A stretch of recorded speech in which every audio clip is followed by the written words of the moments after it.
नमस्कार दोस्तों, आप सभी का स्वागत है गुरुकुल स्टेनो एवं टाइपिंग क्लासेस जोधपुर में। आपका डिक्टेशन शुरू होगा 5 सेकंड बाद।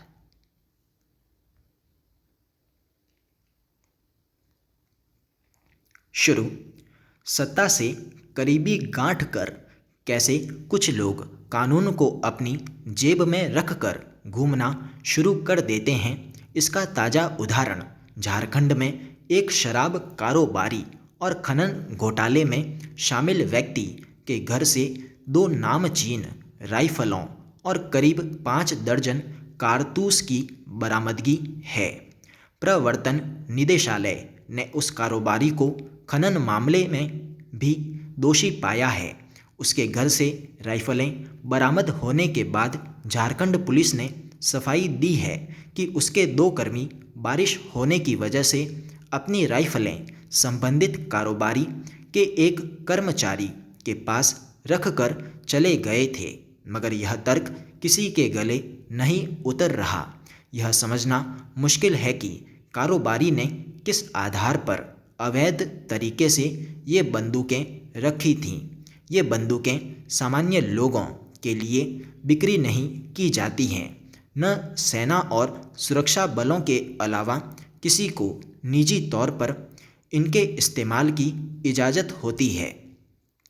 फिर सवाल है कि ये बंदूकें किससे खरीदी गईं। जाहिर है कि हथियारों का अवैध कारोबार करने वालों का सहयोग लिया गया होगा, इसलिए जांच का एक सिरा उस तरफ भी जाता है। ऐसे गिरोह का पता लगाया जाना चाहिए। पैरा। झारखंड पुलिस का यह तर्क निहायत बचकाना है कि उसके कर्मी बरसात की वजह से ये बंदूकें संबंधित कारोबारी के घर छोड़कर चले गए थे। हैरानी की बात यह है कि उन पुलिसकर्मियों को निलंबित भी कर दिया गया है। यह सब जानते हैं कि पुलिस के हथियारों पर नंबर दर्ज होते हैं। पुलिसकर्मियों को तैनाती के दौरान जो हथियार उपलब्ध कराए जाते हैं, उनका ब्यौरा आयुध भंडार के रजिस्टर में दर्ज किया जाता है।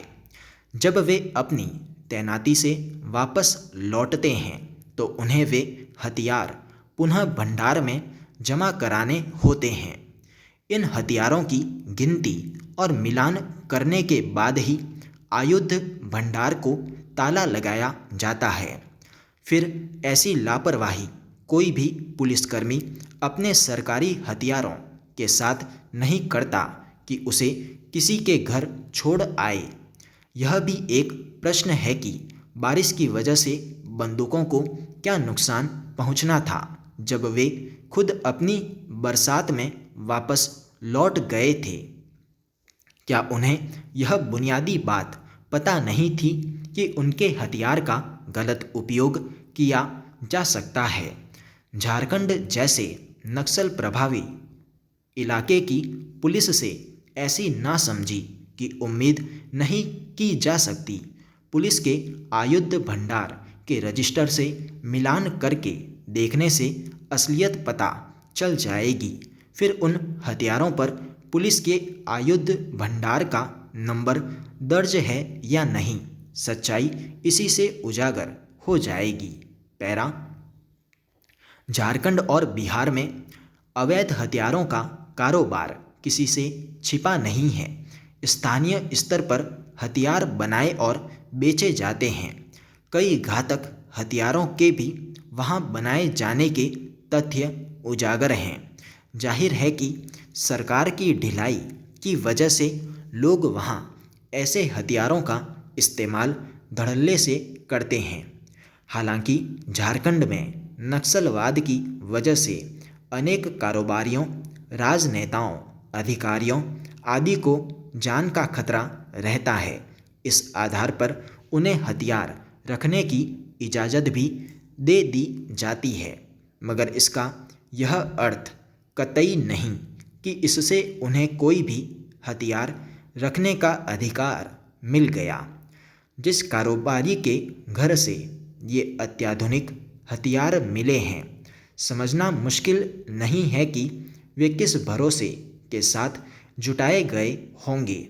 खुद मुख्यमंत्री के साथ वह कारोबारी भी खनन घोटाले में दोषी पाया गया है। जाहिर है कि उसका मुख्यमंत्री से बहुत नज़दीकी संबंध था। ये हथियार रखने की शह उसे वहीं से मिली होगी। स्टॉप।